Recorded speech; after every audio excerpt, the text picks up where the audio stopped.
বিশেষ করে আমার মতো একজন মানুষের কাছে যে শুধু অভিনয় করে ক্ষান্ত থাকতে চাইনি, আরও মানে যাকে বলে নানা কাজে নাক গলিয়েছে, মাথা গলিয়েছে আর কি, তাদের কাছে, তাদের মতো মানুষের কাছে অঞ্জন দত্ত এবং Aparna Sen huge inspiration. Because একাধারে এই দুজন মানুষই বিভিন্ন ভূমিকা সামলেছেন। তারা কখনো রীনা মাসি, কখনো অভিনেত্রী, কখনো পরিচালক, কখনো একটি লিডিং বাংলা ম্যাগাজিনের সম্পাদিকা।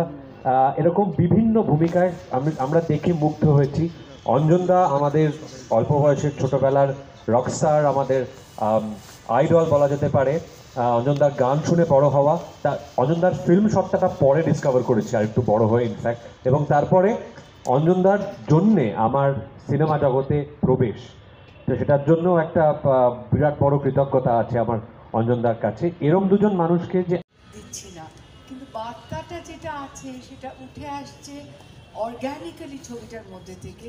সেটা কিন্তু একটা মানবিক বার্তা, সেটা ভালোবাসার কথা, সেটা বিশ্বাস অবিশ্বাসের কথা, সেটা এই দম্পতির জীবনে একটা রাতের কথা, যে রাতটা সত্যের মুখোমুখি হওয়ার রাত, যে রাতটা একটা নাইট অফ রেকনিং বলা যায়।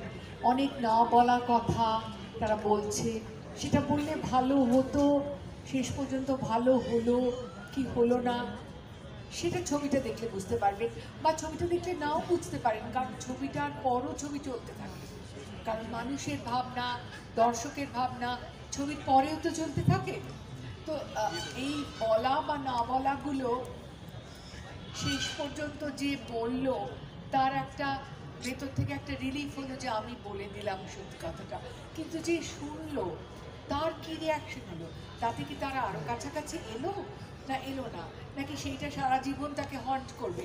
এই সব প্রশ্নগুলো ছবির শেষে রয়ে যাবে। সুতরাং আমার মনে হয় এই ছবিটা যেটা গুণ, সেটা হচ্ছে এই ছবিটা শেষ হওয়ার পরও ছবিটা দর্শকের মনে চলতে থাকবে। গুড ইভিনিং সবাইকে, আমার শুভেচ্ছা, ভালোবাসা।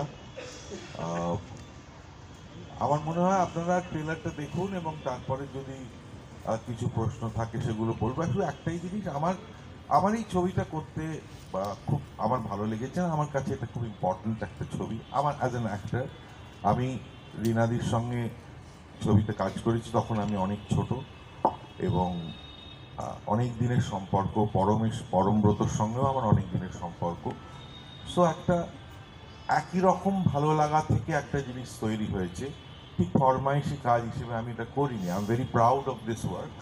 এবং সেন্সিটিভ ছবি তো কমে গেছে, কম হচ্ছে, সারা পৃথিবীতেই কম হচ্ছে, আমাদের এখানে তো খুবই কম হচ্ছে। তো আমি মনে করি প্রত্যেকটা দর্শকই, আপনারা সবাই ফাইনালি একটা সেন্সিটিভ ছবি দেখতে চান, যে ছবিটা আপনাদের একটু টাচ করবে, অন্য কিছু ভাবাবে। সো এটা একটু অন্য ধরনের ছবি, কিন্তু ভালো লাগবে বলে আমার বিশ্বাস, ভালো লাগবে। And I am very thankful to হইচই। একটু বাইরে চলে যাই। নমস্কার, শুভ সন্ধ্যা। আপনাদের অনেক অনেক ধন্যবাদ আমাদের এখানেই সুযোগ করে দেওয়ার জন্যে, আর সবাই এরকমভাবে এসে উপস্থিত হওয়ার জন্য। সামনে সারি সারি মুখগুলো দেখে খুব ভালো লাগছে। আমাদের এই ছবিটা আমরা অনেক ভালোবাসা দিয়ে করেছি।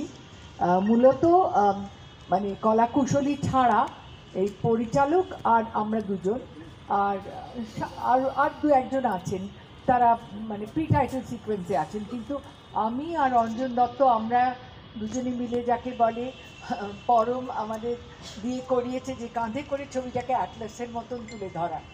তো আপনারা তো অনেক ধরনের ছবি দেখেন এখন, কিন্তু এই ধরনের ছবি যেটাকে একটা চেম্বার ড্রামা বলা হয়, যেটা একটা দুজন মানুষের অভিনয়ের ওপর দাঁড়িয়ে থাকা একটা ড্রামা, যেটা একটা গল্প, একটা রাতের গল্প, সেটা আমার মনে হয় আপনাদের হয়তো কিছুটা নতুনত্ব তার মধ্যে আপনারা খুঁজে পাবেন এবং দেখবেন। আপনারা দেখলে আমরা ভীষণ খুশি হব, কারণ আমরা তো করি কাজটা আপনাদের দেখার জন্য, আপনাদের ভালোবাসা, আপনাদের প্রশংসা, আপনাদের সমালোচনা সব কিছু পাওয়ার জন্য।